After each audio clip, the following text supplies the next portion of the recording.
Hey, and welcome back to my channel. You can hear my husband in the background making breakfast, so just ignore him. He won't go away though. What we're making today are Oopsie rolls. A lot of you know it as cloud bread, but I made these back and it was like 2008, 2009, because we had moved out of our house to work on it and we were renting a house. Hey, hon. And so these were known as Oopsie rolls back then. What it was a girl, Cleopatra. They're Cleopatra's Oopsie rolls. You can look it up. She was making what I think was Dr. Atkins' revolutionary rolls. She made some kind of mistake, and this was born. So now all of a sudden, all these years, it's cloud bread, and people have done so many things to this bread. If you Google it, or go to Pinterest and look for variations of cloud bread or variations of Oopsie rolls, which that's what they'll always be to me, you will be amazed at all the things you can do with it. What I've only done is make it for sandwiches or like put some jelly on it. It really has no flavor on its own, but you can flavor it if you want to, sweet or savory. And they're really, really easy to do. Low carb. Oh, I forgot to... I looked up the points and then I forgot. It'll be on the screen at the end. So let's turn around and make some Oopsie rolls. So the first thing we need to do is to separate our 3 eggs. I'm using my handy dandy Tupperware. Y'all remember them from back in the day? I don't trust myself.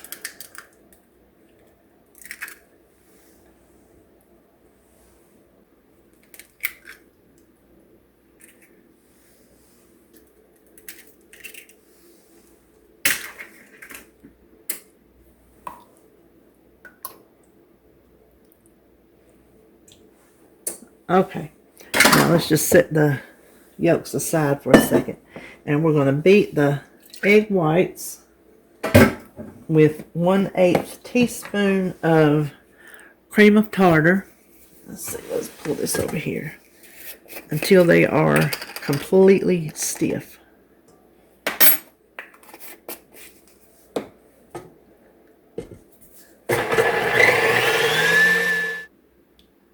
I think it's not sliding. It's, oh, can you see that?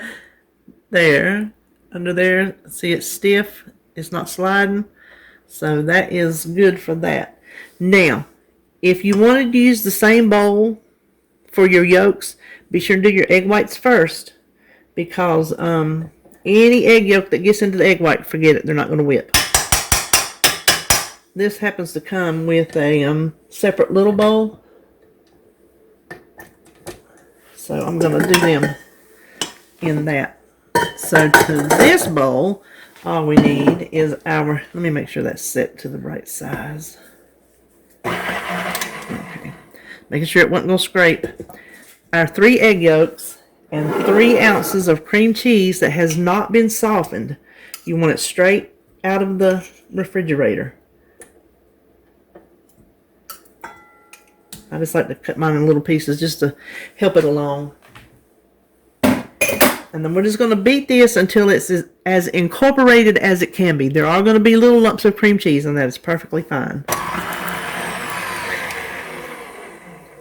Okay. Now, you can see, let me get this out of the way. If you can see, there's still little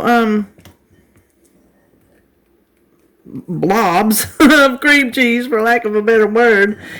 That is perfectly fine. So we're just going to fold this into the egg whites just a little at a time, and being careful not to deflate the egg whites.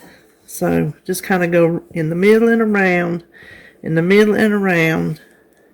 You don't want to just go in with a whisk, or you don't want to go in all heavy-handed.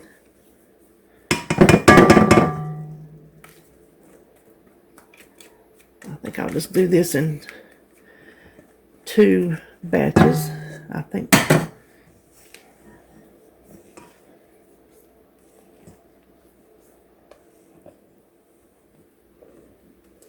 See how it's all checked from the bottom. Make sure there's no like big white spots, no big yellow spots. Just get it all good and mixed in. Now, if you want to season these, I season it with the egg yolks. I'll put whatever. You can do sweetener, cinnamon, anything. I've done garlic powder, Italian seasoning, just whatever strikes your fancy. So now let me get our baking pan and we'll get these in the oven. We're just going to do 6 mounds. I will just start out 1 cookie scoop each, and they're not going to spread, well, they will spread. I'm going to say they're not going to touch each other. They shouldn't.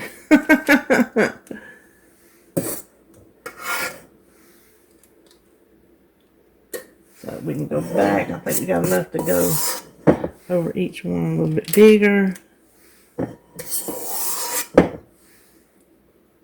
So you can see the size they're going to be.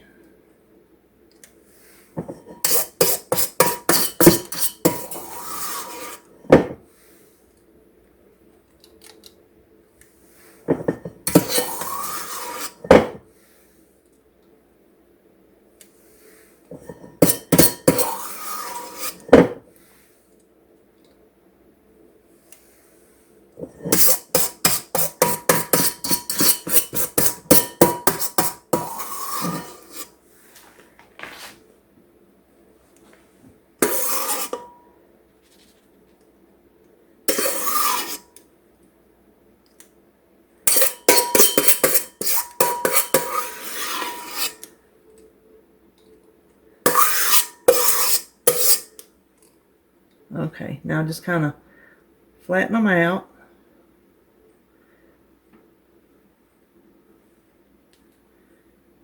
Pretty much making meringue cookies.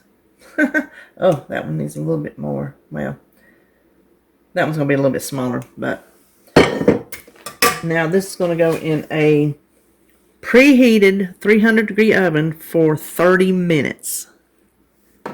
Okay, this is 30 minutes. You don't want them any browner than this because you don't want them to turn crumbly. You want them still kind of soft. Just let them cool on this rack just a few minutes and take them over to on the pan, then take them over to the rack because you want these to cool completely, because any heat left on them when you store them, that moisture is going to ruin them. And this is how you store them. Now, I honestly do not know if there's another way that they suggest storing them, because this is the way from way back on the original recipe. She says store them in a paper bag, and that's what I did. I store them on a paper bag, which my paper bags are smaller, so it's going to take a couple. But when these cool 100%, just store them in here. Don't close it up tight because you want the air to flow around them, and use them as sandwich buns. You could try to cut it in half, but I don't suggest it because they're so fragile. There you have it. That is exactly how easy an Oopsie roll is to make.